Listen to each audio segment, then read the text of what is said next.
مرحبا، اليوم بدنا نعمل مع بعض القشطة المنزلية يلي بتناسب كل الحلويات الشرقية، وخصوصا انه نحن بشهر رمضان يلي بتكتر فيه اصناف الحلو، وتحديدا الحلويات اللي بتحتاج للقشطة كمكون رئيسي فيها. لهيك خلينا نروح مع بعض ونشوف كيف بيتم تحضير هالصنف وشو محتاج من مكونات ومقادير. محتاجين حليب، خل، نشا. بالبداية بطنجرة على النار بنحط 3 لتر من الحليب الكامل الدسم لحتى يسخن معنا. بمجرد ما سخن بنضيف نص كوب من الخل الأبيض لحتى يفرط معنا الحليب، وبنعمل له تحريكة خفيفة لنوزع الخل بكامل الطنجرة. وهيك مثل ما ملاحظين فرط معنا الحليب وتشكلت معنا القريشة مثل ما شايفين.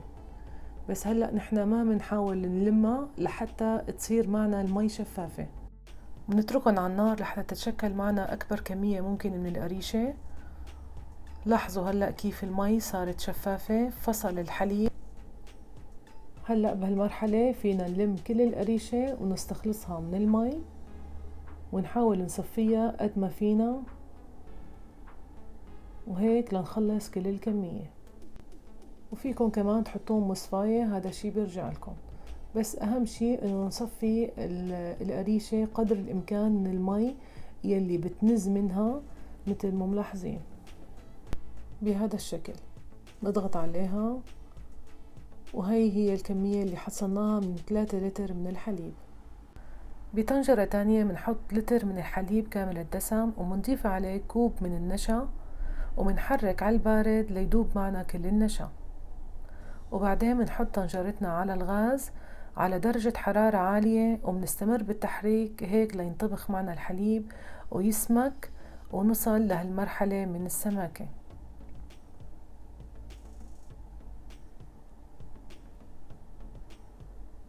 بس نصل لهالمرحلة منوطي تحت الغاز ومنضيف القريشة يلي استخلصناها بهالشكل. منحرك كتير منيح ليمتزجوا مع بعض، وبنستمر بالتحريك هيك لمدة 5 دقايق على نار واطية، وبعدين بنطفي تحتهم وبنشيلهم من على الغاز. ولنحصل على قوام كريمي خالي من أي تكتلات ونضمن إنه كل المزيج اختلط مع بعضه كتير منيح، نستخدم الخلاط الكهربائي مثل ما شايفين. طبعا ممكن بهالوقت تضيفوا له ما زهر أو ما ورد إذا بتحبوا أو مسكة، هذا كله بيرجع لكم. شوفوا القوام اللي حصلنا عليه، سلس وناعم. بننقلها على وعاء زجاجي وبنتركها بحرارة المطبخ لبين ما تبرد. شايفين ما أحلى قوامها، طرية وناعمة. بنغطيها بنايلون وبنتركها لحتى تبرد، وبعدين بنحطها بالثلاجة لمدة 3-4 ساعات. وهي النتيجة اللي حصلنا عليها، هي شكلها بعد ما تماسكت. شايفين قوامها طرية وبنفس الوقت متماسكة. شوفوا بياضها الناصع، عن جد بتشهي، ويعني أطيب قشطة بيتية ممكن نعملها بمكونات بسيطة موجودة بكل بيت. ممكن تتاكل هيك لحالها مثل ما رح أعمل هلأ. شوفوا شو بتشهي، طبعا طعمتها رائعة لأنه استخدمنا الحليب الكامل الدسم. بنضيف عليها شوية عسل وشوية فستق حلبي، وبنستمتع بأطيب قشطة ممكن نعملها بالبيت.